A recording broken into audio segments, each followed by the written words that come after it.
That right there, that's Mike Gebert. He's the man behind Fooditor. The Fooditor 99 is out now, the new edition. I love this. I look forward to this every year. In the back seat is Rafael. Rafael, what's your last name? Esparza, Esparza. He is the proprietor of Finom Coffee, Finom, which is where we are parked outside. We have food from Finom. We're going to get to that. But can you indulge me in celebrating my sponsor? Yes. Okay. Car Con Carne is sponsored by C&H Financial Services.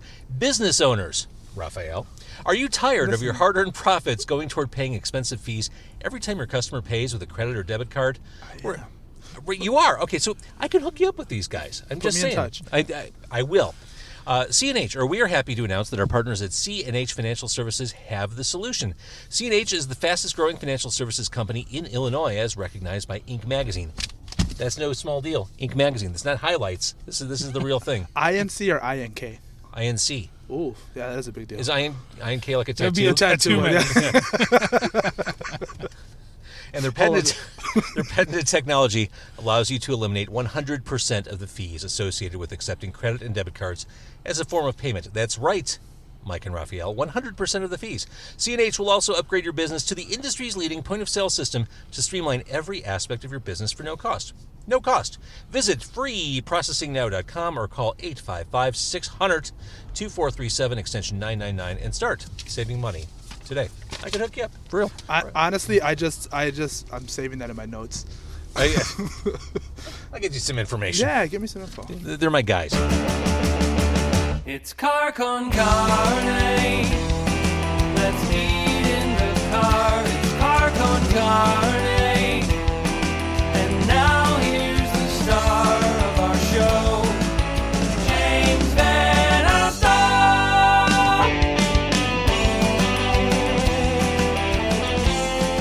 All right, so let's talk about Fooditor. Hold it up again. Okay. This is a rich annual tradition in Chicago. It's a breakdown of 99 must-visit restaurants. On the list this year, Finom Coffee, which is a newcomer. When did you open the place? November 3rd, 2019. Okay, so we have a lot of ground to cover. This is you're in that fresh new restaurant phase. It's been a weird year. Well, I mean, opening around the holidays sounds. It was probably one of the stupider things I think I've ever done. It's just one of those bonehead things. You're like, okay, we're going to open in a month because we were supposed to open in March of 2019. And November 3rd is a far cry from March. Was it one of those things like getting city licenses was holding you up? All that stuff. It was the build out, the licensing, the inspections. We're in an old building, so we had way more hoops to jump through. It was just such a pain. Things that I've opened restaurants before, but I've never dealt with the minutia of opening a restaurant. Oh, I'm sure in Chicago it's tons of red tape and headache. I mean, yeah. To put it kindly, for sure. Red tape and headaches. So I want to talk about Fooditor. I want to talk about Finom, but we have food that's getting cold. So I want to pay respect to the food and eat it. So what is Finom? This is a Hungarian it's a coffee Hungarian house / restaurant? Shop. Yeah. So the way that started is my business partner, Danny. His wife is Hungarian. And there's a lot of backstory where we used to work together, and I was going to open a spot, asked him to come along, and that never materialized.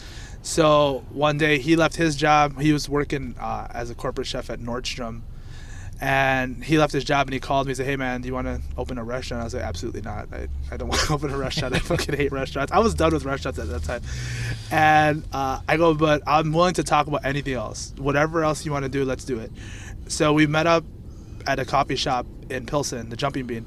I've been going there forever, and I'm from Pilsen. So we went there, we met up, and he said, "So what do you want to do?" We were just spitballing. I said, "What about a coffee shop? But one that does food, real food, not right, just opening a coffee shop seems like a fool's errand." Yeah, it's all. I mean, the margins are high, so if you're in the right spot, you can make a lot of money with a coffee shop. If you've noticed that there's a lot of mom and pops that they'll have 2 or 3 little spots, Brew.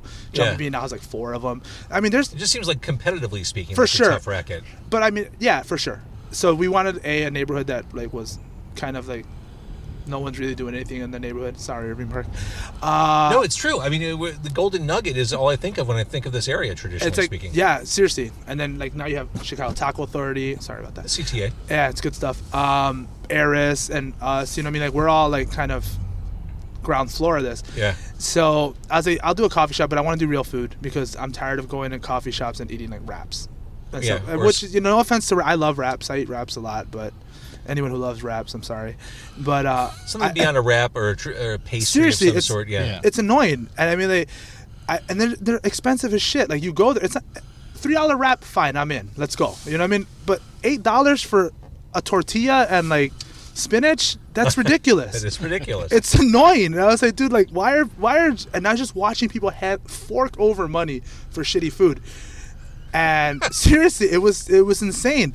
And I was like, well, we both know how to cook. Why don't we do something with food? Like, but I don't want to do Mexican food because that's like a dime a dozen here, you know what I mean? Or anything else, any of that other shit. It's just been done to death. So he's like, well, how about Hungarian food? And I was like, I know nothing about Hungarian food. That's an underserved category. Literally, the only thing I know about Hungary is that it's a country, and I assume that people eat there because there's people who live there. So all I know about Hungary is that I think they eat a lot of paprika.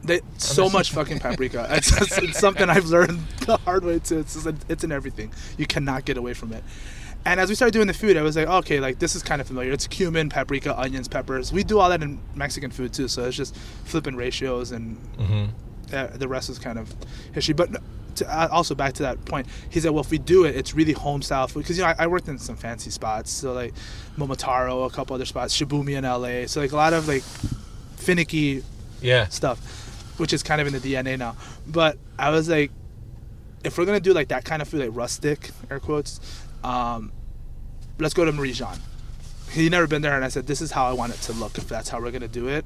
And we ended up in Marie Jean, and that's kind of how this whole place with the grandma mix mash. It's a cool looking spot. It's this old historic building on the corner, just west of the metro tracks. Yeah, and the Blue Line. And the Blue Line. You have all these antiques everywhere, a bookshelf that's loaded with books. The place is designed to suck you in and keep you there. Yes. It's meant to be. I wanted to take a nap in there, to be honest, when I walked in. I've had people like that couch back there. Yeah, we exactly. have a couch in there. Like week one, some woman, I swear to God, she walks in, she has like an egg sandwich, like the egg sandwich that we did lecho, and she's like, well, that was kind of heavy. I feel like taking a nap. I said, well, the couch is back there. Jokingly, you know what I mean? Like, she went back, I swear to God, she went back there, kicked her shoes off, her feet, puts her feet up, and puts like her hat like down like one of those joints and just goes to sleep. Just took a nap. Only in Chicago. It was the most beautiful thing I've ever seen in my. It was just like, that's exactly why we do it this way. All right, so let's jump a little bit. What are we eating here? And we'll get to Fooditor too. This is a taco salad, right? Yeah, essentially, yeah. Well, it's a Puerto Rican version of a taco salad, so. Let's see here if I can get a. So that's not a tortilla. That's lavash. Which is a Hungarian bread? No, it's like a Middle Eastern like pita, almost like a thinner kind of pita. So what I did was, this is like I'm gonna butcher it, so I'm not even gonna say it. It's like a Turkish word for like eggs or whatever, but it's essentially yogurt and eggs. So it's like dill, yogurt, eggs, some like Aleppo pepper, olive oil type stuff, and so we were messing around with that like.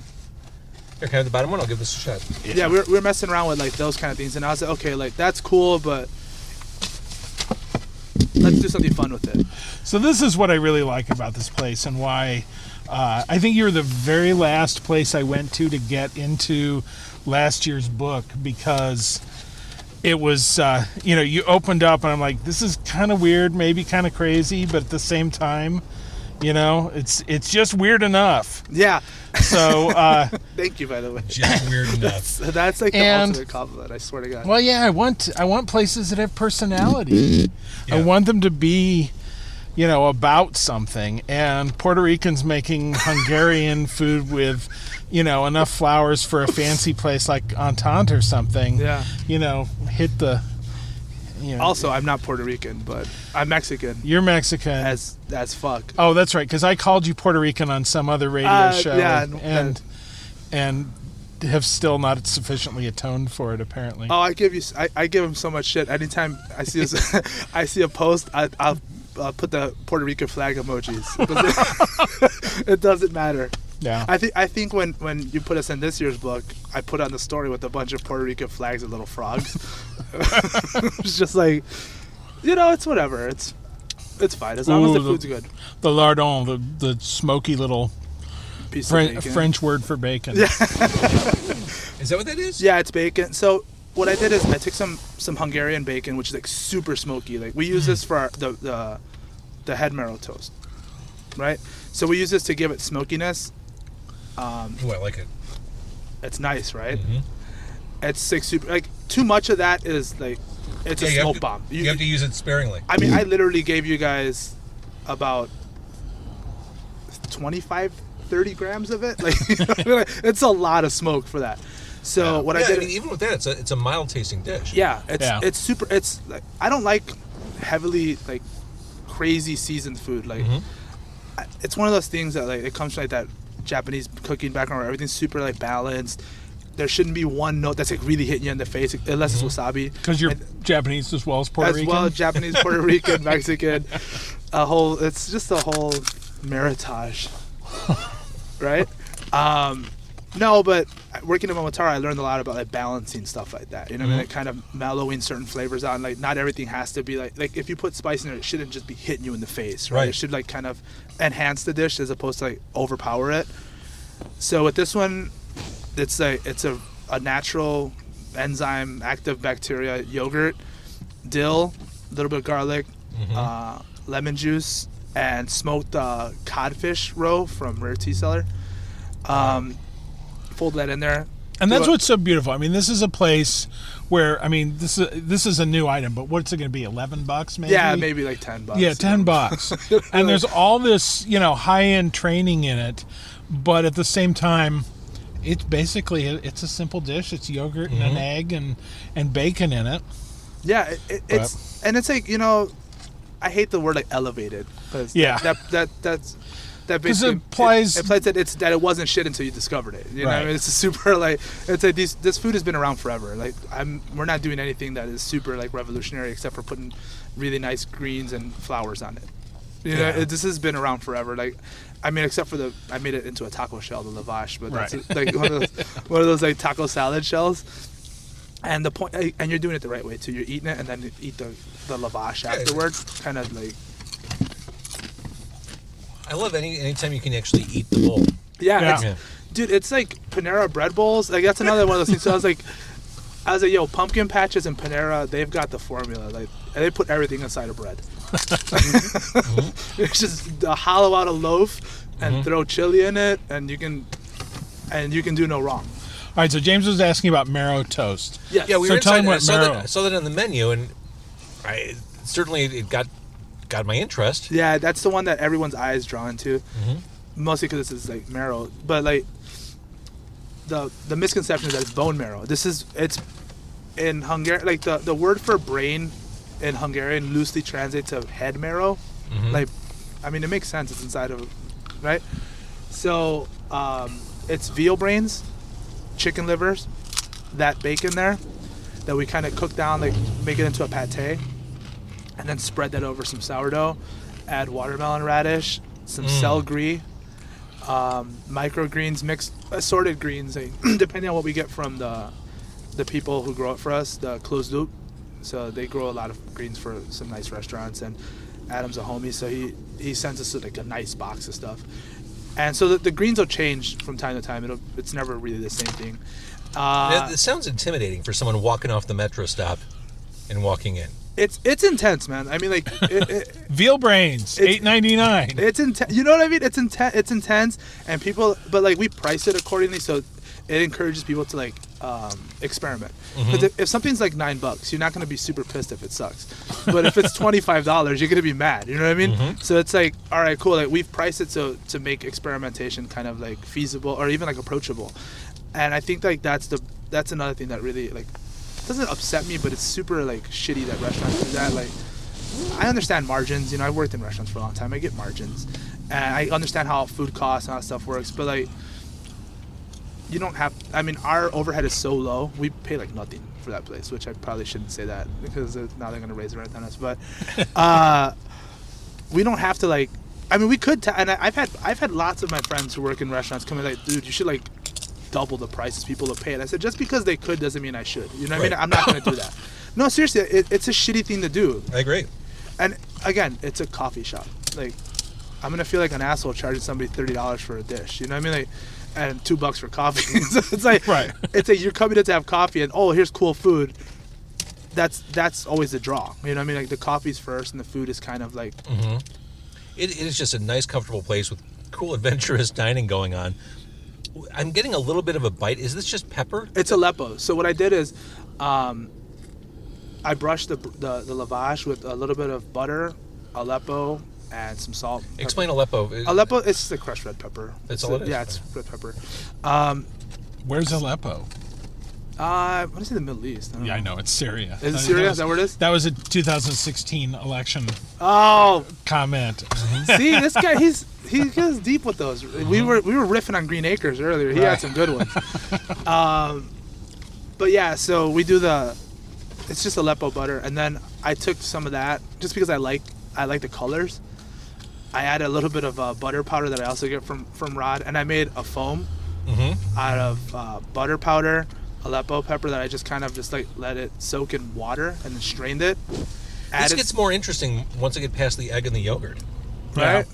Yeah. It's supposed to keep building and like different nuance and you can eat this cold. All of our food, we call it a writer's menu because writers are notorious for eating their food super cold. So like you can eat it cold or hot. It's not gonna. It won't really. The only thing it's gonna affect is texture. It won't affect flavor. I mean, it does to some degree, but like it doesn't taste shitty when it's cold. Like I've had people like let their soup sit for like an hour and like and they're like, this was amazing. I was like, you should have had it hot. It was awesome. But if you're just tuning in on Facebook or wherever, that's Mike Gebert. He's the man behind Fooditor. That's Rafael. Finom Coffee on Irving Park Road. Yeah, is his place. It's Hungarian food. It's coffee. It's a place you'll want to hang out all day if you visit. Plan on bringing a book or just reading one of his. We're going to be talking about Fooditor in a second, the Fooditor 99, the annual guide to Chicago restaurants. Before we do that, we talked at the beginning of this recording, opening a restaurant in the wintertime in Chicago. One of the stupidest things you can do. It really is. It seems like a sort of situation that would lead to some gut check moments. To put it mildly, for sure, dude. Like, it's a kick in the nuts. You know, like, seriously, it is. I mean, like,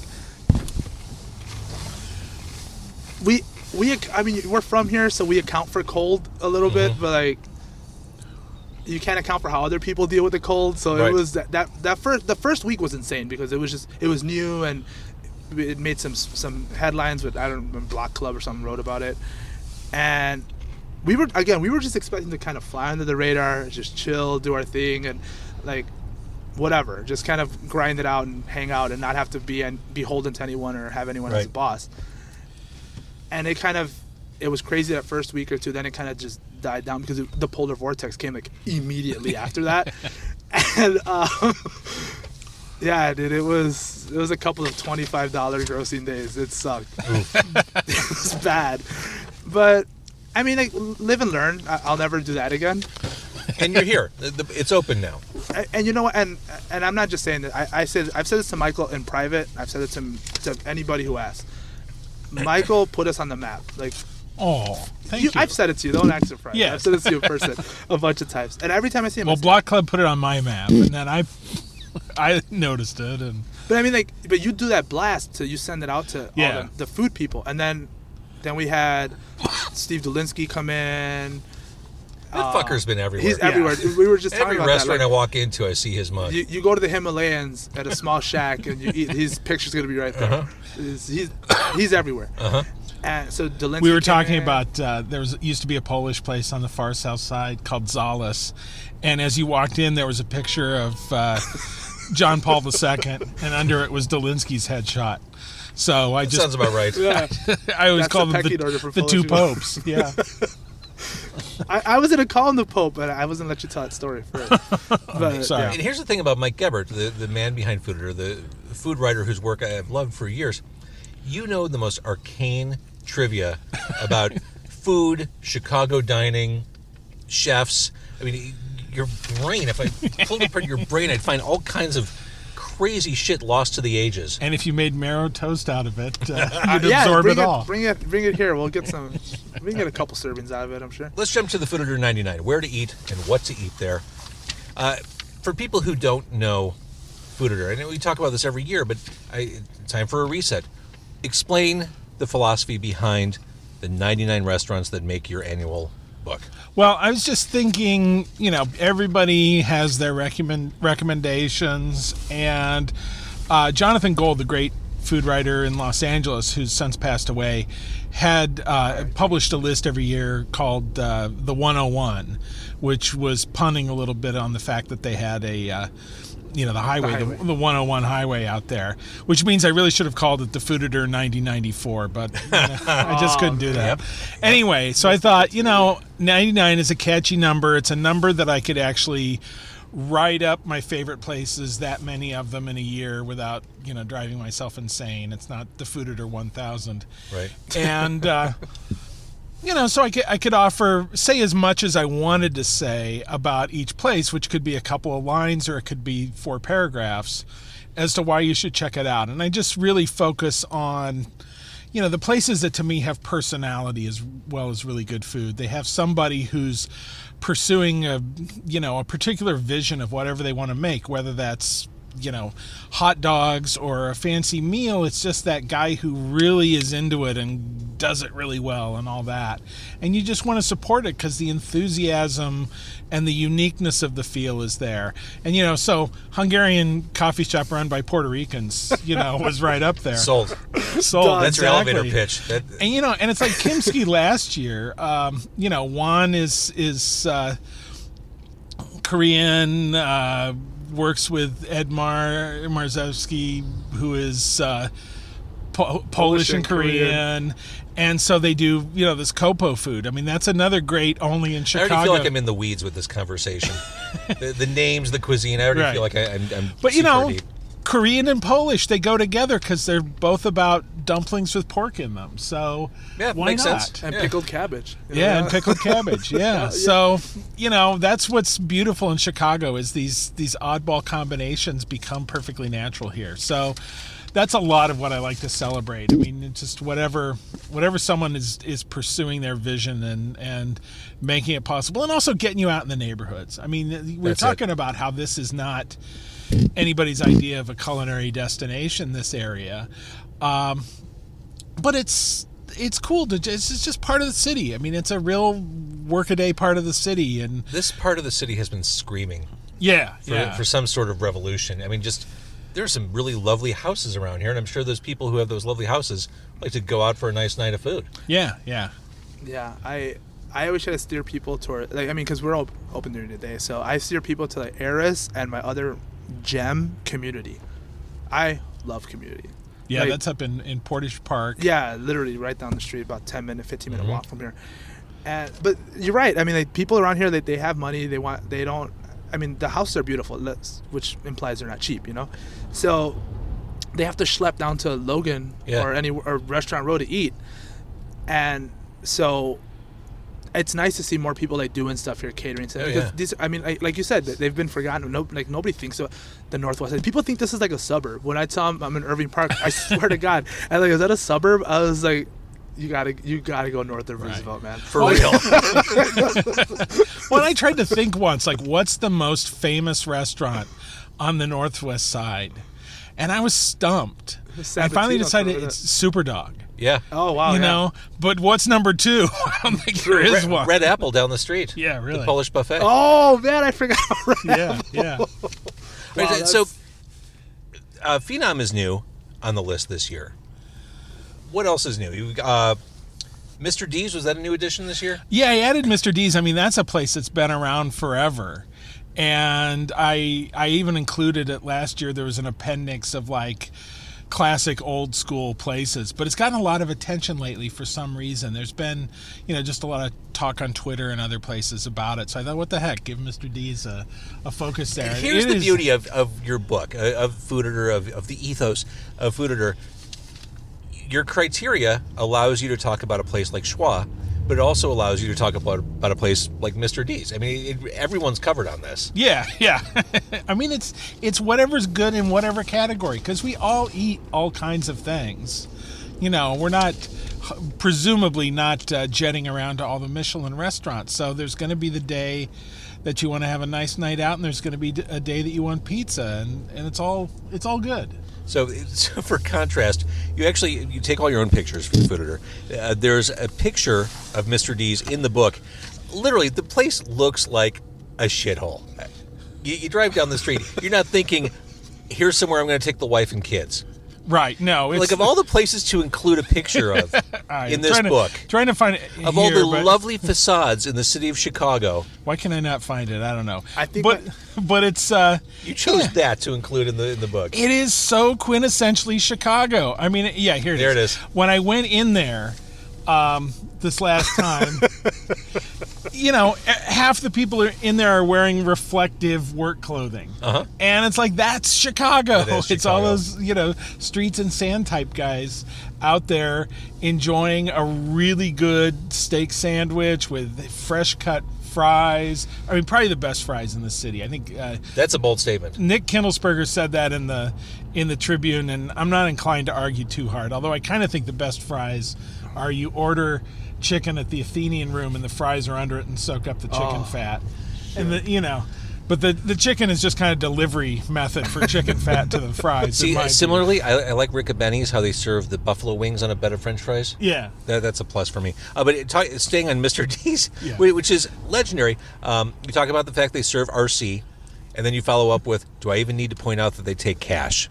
Right. Like if RC's coming out of the cooler, you're not whipping out the credit card. You're not Apple Pay. Yeah, you're not. Yeah, they're not tapping.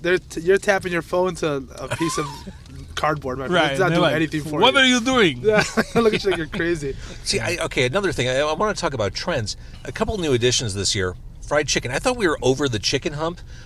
Miss T's Southern Fried Chicken made the book this year. Big Boss Spicy Fried Chicken, which I don't Yeah. think is that far from Miss T's, made the book. Well, no, it's down in That's in Big Boss Bridgeport. is in Bridgeport. Okay.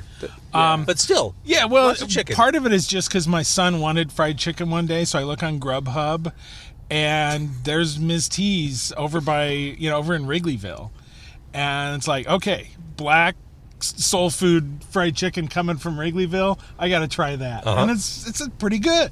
So Ms. T's made it this year. Big Boss, yeah, it's interesting. The woman, I think she's Chinese, but like lived in Guatemala or something like that. So there's this weird little Central American tinge to some stuff there. It's like a Mexican which, again, dude making Hungarian. yeah, it's this weird fabulous city. So, that's a really nice fried chicken sandwich. And yeah, we kind of had the fad of that, and it went away, but nothing ever goes away. I mean, ramen places keep opening. I thought we were sick of ramen, but I think the one Still that isn't happening. coming back is poke. poke. No, well, it was kind of I'm fake okay with anyway. Yeah. that. You're okay with Going no more away, poke. that's- Yeah. I was. That's whatever. So, do you see anything coming, like a wave of dining on the way? I think the big trend to me is younger Asians in particular, but not necessarily Asian. They could also be younger Mexican or whatever. Their parents were in the restaurant business and opened the very traditional place, the Chinese restaurant that had the Zodiac menus. Like 16-page menus. Yeah, You're like, you know. there's no way all this stuff is fresh. Yeah. Yeah. Exactly. And the kids grew up in America, and they know what 2020 dining is like, and they know what fast food is like and all that. So they take the best parts of the flavors from the kind of places that their parents had and jazz them up into something that's kind of more stripped down and fast food friendly. Great example of that is Landbird's in Logan Square. And there's a place, where the heck is it? I don't know. It's like on West Lawrence in Albany Park called Great Seas. Oh, great. That's the lollipop chicken wings place. Famous for the lollipop chicken wings. I had those on New Year's Eve. There you go. Yeah, and they're fantastic. And he and his they can dad make shit. lived down the street, and so he opened his own, salute to Great Seas chicken wings kind of place in Landbird's, and he's like playing around with other things. He's done like spam masubi and some of those other, weirdly Chinese crossed with the U.S. Navy provisions kind of foods like that. So he's playing around with his own heritage and with the kind of food that he grew up with, eating and packaging in a way that works in Logan Square. You don't have to go have an hour and a half Chinese menu at a table with a tablecloth and all that. I went to see a band called Hai Long earlier this week at the Riviera. Apocalyptic folk, you might like it. And we were looking for a place to eat beforehand, and I've never been to the Chinese place that's kitty corner from the Riv. It's been there forever. It's like 2 doors north of the Ethiopian place. Walk in, we get one of those like 30-page menus, and I'm looking at the stuff that's on the menu. Frog, quail, that sounds amazing. Crab, lobster, and I'm thinking, there's no one in this restaurant. There's probably no one ever in this restaurant. What is sitting in that refrigerator? Right, yeah. Like, you can't do all 200 of these dishes well. So I went with orange chicken. That seemed like the something that has turnover. The most stomach safe of the entire. I wasn't going to go deep on the quail. Yeah. I just had. Funny, speaking of the younger Asian people who open restaurants. So my friend owns a spot in Chinatown, and we were literally just having this conversation last night about how I was asking him, how is it about running the restaurant your parents had in the beginning, and now you're as trying to keep the tradition alive, but also like putting your own spin on it. And he used the term, he goes, ABCs, American Born Chinese, right? He's like, me owning this restaurant makes it less legitimate. Than like what, and he was telling me, he goes, it's hard, it's fucked up because like I'm too American for the heart for the people who are from China and too Chinese for the Americans. He goes, so it's like it's this weird spot to he's be in this in, weird spot. And I mean I can identify with that, you know what I mean? Like, as an American born Mexican, you go back to Mexico, they treat me like they treat the white guy in the Hawaiian shirt, you know what I mean? Like, I'm American to them, you know what I mean? You're too white for the brown people in Mexico and too brown for the white people here. So like we were talking about the whole thing and about how maybe it's time to like start. He's thinking about like rebranding a lot of the stuff and like cutting that menu down. And I had the orange chicken. He goes, really? You're gonna eat orange chicken? And I was like, dude, like I love you and I think the food is amazing. And I said, but like sometimes that's just what you want. Orange chicken is a great dish. It's not its fault that how badly it's made. I literally told him, I said, dude, like with all this rebranding shit and all this like doing away with all the old stuff, I said, never get rid of this orange. Never get rid of orange chicken because I will fucking stop coming here. Even though you're one of my dearest friends, I will just stop coming here. I went to a place today called I'm not sure how you say it, but it's like Xi'an Dynasty or Cheyenne, however you say it. It's a region of China that we've started having a few restaurants from just in the last couple of years. And, I went in thinking I'm going to have to look on Yelp or whatever, try and figure out what's good here. And they actually had a stripped down menu that was just maybe 16 things in all with pictures on both sides of the menu. I was like, that's a kind of a smart approach. Yeah. You've got fairly, pretty authentic flavors from your region that are going to be somewhat different and strange to, gaijin walking in, and but you make it really accessible. I can see a picture of the dish, so I kind of know what I'm expecting, and my choices are not infinite, which is good. I agree. So we talked about new additions. How do you make the decision to let a restaurant go year to year? Yes. How do you make that decision? That is. Do you have to have a tough conversation with those restaurants? I've had a few people ask me, did you come in and something was wrong? And it's just like, I've run it 3 years now, and it's just like, it's time to put something else in there. And particularly, it's not hard if they're getting a lot of attention elsewhere, because then I feel like I've done my job. Yeah. If I'm really one of the people who called attention to them first and the most, and now they're turning up in lists and more mainstream publications, congratulations, you graduated. So that's okay. And I do just, it's kind of my own boredom. It's like, am I really going to run that thing again? Yeah, no, I'm going to pick a different place. So really, you talk to these restaurants, you say, it's not you, it's me. Yeah, pretty much, yeah. Noted. Yeah. No, I know. It's like the first year we went to Con Barbecue. Oh, yeah. And I took them out this year. It's not that I don't love them. I was just there a few weeks ago. But there's a bunch of other Indian That places. Your car still smells like it? My car, but every time I have a sinus infection, I think I should go to Con Barbecue. Right. Clear it right That will out. clear me. Yeah. Nice. But like this year, I mean, I'll give you an example. There's an Indian restaurant called Eggaholic.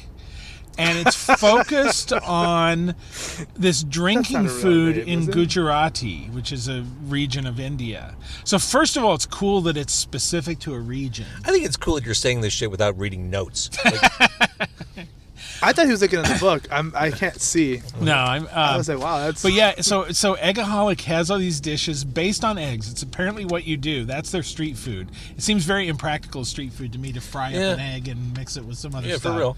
But that's what it is, and that's what they sell at midnight. Is people are staggering out of bars in that area, and so this place opened with that, and that's just cool to me. It's like there's a whole slice of culture in another part of the world that is now making itself available to us for $8. So why wouldn't you take advantage of that? I'm literally writing this down right now. Eggaholic. Well, there is a book that contains it. You No, could just have that. I do want to say, while Finom Coffee is still part of Fooditor, before it goes to the great beyond, because of Mike's reckless whims, here's what the book says about Finom. One of Chicago's mysteries is the lack of Hungarian restaurants in the region. With the opening of this cozy coffee house in a historic storefront in November, their short list of heady paprika I bet it's hearty. I probably didn't transcribe that well. Hearty paprika spicy items now represents Hungarian Chicago, along with some items such as marrow toast. And this is one of the great mysteries. Like, we're not that far from a cemetery that's full of Hungarian names. There are no Hungarian restaurants in the city other than Finom Coffee. Is this the only representative in your book? 'Cause Yeah. You have I love that it's in the index as it says Hungarian, and there's just the one. There's just the one there, yeah. so someone might ridiculous. look for that. But, there used to be a few out in the suburbs. They're all gone. There is there's a grocery store out in Glen Ellen that's owned by a brand that makes Hungarian sausages and stuff like that. And that's kind of it for Hungarians. Where did the Hungarians go? What have you done with our Hungarians? Well, it's interesting. They're in the sausage. What excites me about living in Chicago, I think, is completely reflected in the index that Rafael just mentioned. I mean, you go through this list of cuisines, all are represented in the book. Asian, barbecue, Chinese, Cuban, Dominican, Eastern European, Hungarian, French, Nordic. Yeah. Nordic. Nordic. Hailung, you could have taken them there. I could have. Indian, Turkish. I tried to get Hailung in the car. Hard to believe they didn't understand the concept or didn't buy into the concept. They couldn't fit their antlers in. Yeah. And their pelts. Yeah. Mm-hmm. A friend of mine, Mike, who's a sommelier now on the West Coast, saw that I was at the concert. He said, "Yeah, I just saw them in Portland. The crowd was very beardy and smelled of cured meats." I think the whole city of Portland. Yeah, that should be like, fair enough. how many of you are home brewers? Oh, all of you. Yeah. But more Artisanal cuisines: leather Turkish, workers. Southern, vegetarian, Spanish. That's not even the whole list, but that's the beauty of living here. That's a reward for living in this area, is having access to all this stuff. But the tricky thing, and I say this about music all the time, you have access to everything. Music, you can stream anything you want. It's having that curation and knowing what to listen for with music, or in this case, know where to direct your pursuits to find these cool cuisines and restaurants. And that's your job. And that's one of the reasons that I keep it to 99 too. Is like, I mean, something like Yelp is just infinite. You can look on there, and everybody has reviews that say 5 stars and say they're the greatest. And they have reviews. They have Yelp. 1-star. They're terrible. Hate Yelp. So it's I like thought it this was is somebody's pick of what's actually worth going out to find, and if it kind of meshes with your taste, then you got a lot of new places to try. And even if people disagree with it, which how could they? You're Mike Gebert, for God's sakes. But Exactly. even if people love lists, people love to debate Right. them. People love to say, "Oh yeah, I went to Finom. I didn't like the marrow toast, but I loved X, Y, and Z." So Who he said totally that? missed out on that. No one Yeah. ever said Oh, it. I was just to give me their screen name. I'll want Kim their ass. But I mean, just that's having that conversation, I think, is exciting. Yeah. And being able to launch that conversation is cool. Well, and it's always funny. People ask me too about the numbers. It's like, how do you know that number 43 is really better than number 44? It's like, dude, I just picked it because it fit the page better. It's like it's food. It's like there's no science It's like to that Brady it. Bunch episode. He fit the suit. Yeah, it just fit the suit. Yeah. The restaurant fit the page. It just made sense. I mean, there's kind of a progression from front to back, but it's there's no science to it. Yeah, It's no. just picking Always cool wipe places. front to back, Mike. Good call. Revisions. What requires you to revise a listing? Change of chef, change of menu. There's some of all of that. If the chef changes, I really ought to go back and try it now. A lot of places that I review in their first year, I just know I'm going to go back in the second year because stuff's going to change there. The business needs to kind of shake out a bit. And I feel like I should go back. There's no like strict rule about it because some places are going to be there themselves forever, and some are going to change a lot. So I just kind of play it by ear. But as it gets to be, I mean, this is the fourth year for it. I don't really want to trust what I thought 4 years ago without checking back that's totally at some fair. point. Well, one of your revisions this year is a place everyone has told me for years I need to go to. Pilsen, Bavaria. Zaragoza. That's Midway. Yeah, it's That's by even Midway. further. Oh, I thought it was Pilsen. No, that's Archer That's Heights or Archer something Heights like- or whatever. Yeah, Yeah. right. Whatever it is. It's actually right near where Laquan McDonald's got shot. Okay. Wonderful Mexican restaurant. Again, kind of the second generation thing, although it's not like his parents, John Sr., it's not like they were old immigrant restaurateurs. John Senior. Yeah, I can't Yeah. see him. He doesn't get that reference. It's okay. I held back on that one until I just couldn't let it go. I couldn't keep it. But he's, they opened it trying to do a kind of, to use the bad word, elevated version of birria, which is very much a typical Mexican dish. But then Jonathan, the son, has worked at high-end restaurants and just been out in the world, picking up other techniques. The last time I was there, I was talking to the dad, and then Jonathan was kind of experimenting with stuff. So he brought me a tongue sandwich that he had just made and grilled up, which was fantastic. It's one of those things that I would put it on my best food of the year list, except it'd be such a dick move to put something that you'll never be able to have. So Yeah. Right. I was just having lunch with Jonathan Zaragoza, and he made me a tongue sandwich. He is a lovely person, by the He way. is, Just he is. an aside to that, I know Jonathan personally. It's that whole little crew that. I was going to say, don't you all kind of know each other? Restaurateurs, chefs. I mean, Yeah, and it's but a small circle. Jonathan more so because he's from the South Side. I'm from the South Side. He's friends with Juan Kim, and I worked at Kimski, helped open Kimski. Oh, wow, okay. Like we're all. It's that weird little like Brian. We're all that weird little, crazy little clique that's just like somehow went out into the world and started doing stuff. But I swear to God, I had a feeling like this earlier today. I think that's true of every industry. I was in a meeting today at the radio station. I'm sitting at the table, and I realized, okay, I worked with that guy at Q101. Right. Worked with that guy at WGN. Worked with that guy at The Zone. Okay, everyone knows each other. Like this just serves to support the theory. Don't be a dick. Don't burn bridges. It's a small community. Yeah, no, exactly. And yeah, I mean, it is relatively few people, and it's an industry where people change jobs constantly. So, the cross-pollination of people knowing each other is intense and highly active. So, yeah, we get around a little, but yeah. It's funny because the upside to that is it's a big network of people and like people who presumably will come show you love when you open your spot. Oh yeah. So I mean, like that helps us stay. Like we help each other out in that way too. But like also, there's never a shortage of dishwashers or like fill-in line cooks. Yeah. I can't tell you how many times I've just like people have put it up in the Chicago service industry Facebook group or whatever. Like, hey, I need a dishwasher, and like Michael Simmons from Marisha, all these, they're like, all right, fuck it, I'll come through. And like I hit up a couple friends like from Mars, the brewery, like Tony. I had Tony. He's working at some new spot, the Welcome Back Lounge, right next to the Whale. Now he's opening that spot up. But I had him up here. I was like, dude, like I'm so short staffed right now. Can you? So he came up here, he was washing dishes. He was like making coffee. It was like a whole thing. You know what I mean? It's that's the nice part about it. That's community. The shitty part about it too is, unfortunately, you have to be nice to some people to get ahead. You know what I mean? That you don't want to, but like it's you have such to play a small politics, world. just like any other business. You have to play it politics. sucks so much sometimes. There are some people who are just like, for some reason or another, they have a little bit of sway, and people have to be nice to them. And It's gross, and I think that's true. The insurance office. It's all industries. Yeah. I've never had to deal with that because I've always been in the back. I've always been in the kitchen. You know what I mean? Yeah, this is your place. Now I have to play it nice with people that I don't necessarily. I thought he was humoring me tonight. Yeah, I was being so sweet to you. You're not that funny. I'd be honest with you. I was just laughing at all of your jokes.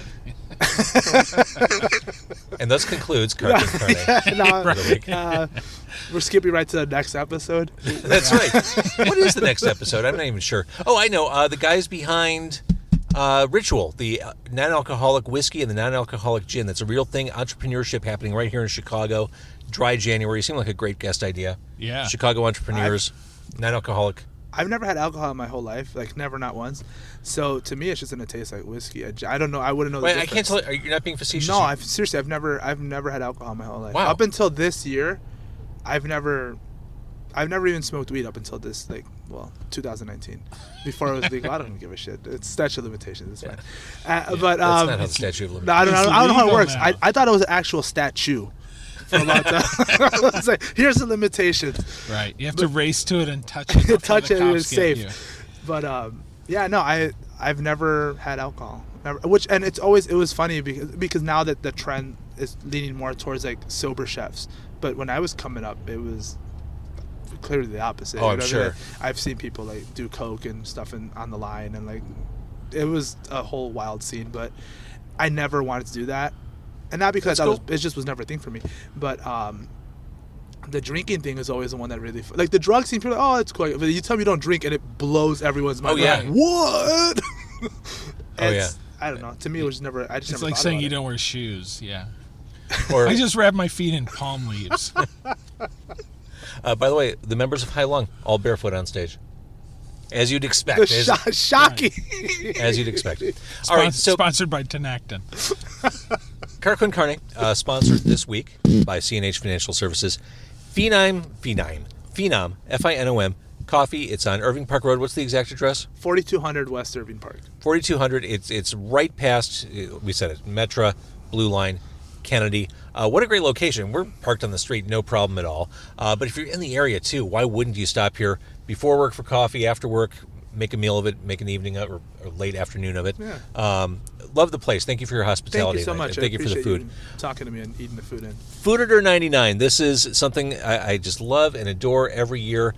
As a Chicagoan, this is something I really look forward to because this is our city. This is you don't keep everything north of Roosevelt Road. This is the depth of neighborhoods, the depth of the city's cuisine. Really nice job, Mike. Thank you. To add to that, I was thoroughly impressed at the amount of spots that are just, like south of Roosevelt, just in the part of the city that nobody really talks about. You know, they're kind of like, oh yeah, that's Chicago too, but let's look over here. Mm-hmm. You know, they kind of steer your attention towards the north side, and there's a lot of really good south side spots. Oh yeah, our dude gets around. Yep. Yeah. he keeps busy every calendar year. Yeah. All right, I picked up a couple tips from there too. So all right, we established how to enjoy food and drink at Finom. To enjoy Fooditor, what do people do? Order it from Amazon. That's the easiest way. They'll send it right to you. If you have some moral reservation about Amazon, contact me, Mike at Fooditor.com, and we'll work something out. We should do like an Audible version of this. Oh. Will you read this? Just read it. Yeah, have Samuel L. Jackson just read it. I did an audiobook version of my last. I did like a really short book, like a 50-page book, and I did an Audible version of it. It was so much fun. I don't think this is the sort of book. I mean, what I like about doing it, you're going to read it. Okay. What I like is it's a paperback. It's easy to consult. You can stick it in your backpack or your glove compartment. I mean, I'm down to read. Sir Lawrence Olivier with the $499. You'd better like the tingly aluminum foil mouthfeel of Sichuan peppercorn if you try the Sichuan restaurant, because you're going to get a lot of it. Sometimes too much.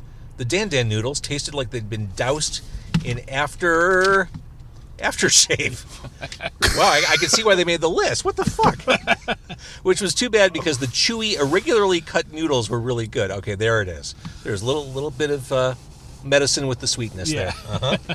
I think I want to say early on, you said the Hungarian coffee shop that nobody asked for.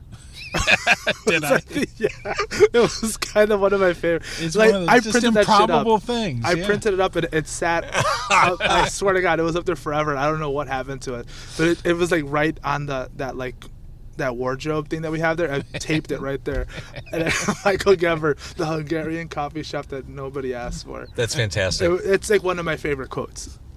All right, so 2020 is going to be your year, Rafael. People are going to continue finding the place, enjoying your food. Thank you for doing it. Mike? 2020 edition is out, and I'm already at work eating for 2021s. Attaboy. We're proud of you. Thank you Doing for God's representing work. the city. If you're watching on Facebook Live, thank you for doing that. And please tell a friend about Car Con Carne. And the audio version of this will be available soon. And I'm going to make this all go away. Say goodbye, gentlemen. Bye.